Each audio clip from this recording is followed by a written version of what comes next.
Les Coluche, c'est la crise. Et si la vie n'est pas noire, elle devient grise. Tu dois travailler plus afin que certains gagnent plus. Tu dois travailler plus longtemps afin que certains prennent du beau temps. Le malaise est financier, nous en sommes les héritiers. On en est sciés. Mais c'est quoi cette crise? Ce n'est pas une poignée de cerises.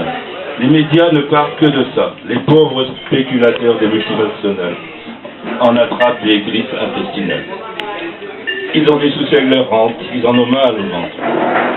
Tous ces prédateurs à l'appétit ravageur protègent leurs biens virtuels tels des artilleurs. Se ruent comme des crocodiles vers les îles Caïmans. Et si tu as du mal à payer ton pain et ton beurre, pour eux, qu'importe si tu as faim ou si tu meurs. Car ils souffrent de voir diminuer leurs biens qu'ils amassent avec abondance, afin d'alimenter leurs pans. Subitement, les spéculations hasardeuses font que leurs comptes se creusent dans les locaux des paradis fiscaux, où l'argent propre sent le livret. Ils trouvent qu'ils en ont assez alors qu'ils en ont trop. Mais à quoi bon pleurer, car Zorro, le sauveur, est arrivé, et sans priver, il te laisse crever. Et se moque si tu es affecté, il distribue des milliards d'euros à cette bande de rapaces qui font le gros dos. Et là, tu as envie de hurler des gros mots, tellement le montant distribué est gros. Mais pas pour toi, seulement pour les gros. Ton modeste placement a servi à ces manipulateurs et fera ton malheur. C'est donc la crise qui nous détruise. En France, c'est inquiété une seule et unique personne pour qui le glace sonne. Le tonnerre gronde, le ciel tonne, et malgré la réaction de la région bretonne, personne ne lui pardonne. Un seul homme est donc tombé, et il n'y aurait qu'une seule tête à couper si la guillotine encore avait existé.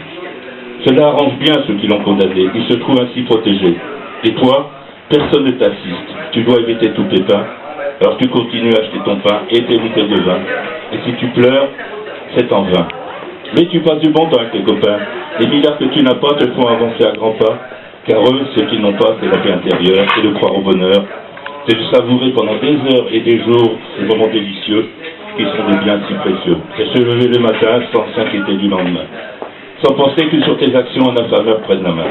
Les soucis que tu n'as pas te laissent serein, ramasser les billets, tu n'as pas mal au rein. Et sur ton compte, il n'y a plus rien. Pendant qu'ils contemplent leurs recettes, qui leur donnent mal à la tête, toi tu restes net. Avec ta femme et tes enfants, tu fais la fête, tandis que ceux qui se trouvent en pleine défaite et sont en pleine déroute.